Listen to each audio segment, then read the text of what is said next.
কি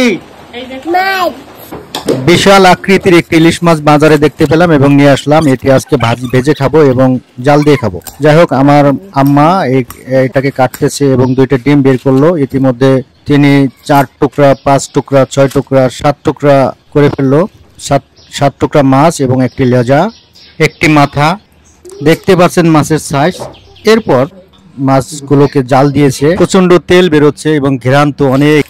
এবার 2 টুকরা মাছ রেখে দিয়েছিলাম ভাজার জন্য, কারণ এই মাছটির আমি এ পিঠ আর ও পিঠ দেখে ছাড়বো। কারণ আমি এই মাছটি ভেজেও খাবো এবং জাল দিয়েও খাবো। তারপরে দেখবো যে এই মাছটি কোনভাবে আসলে বেশি স্বাদ। তাই আমি একটি ভাজা মাছ এবং একটি মাথা নিয়েছি, সেটি হচ্ছে জাল দেওয়া। এটি হচ্ছে জাল দেওয়া এবং জাল দেওয়া মাথা, এটি হচ্ছে ভাজা মাছ।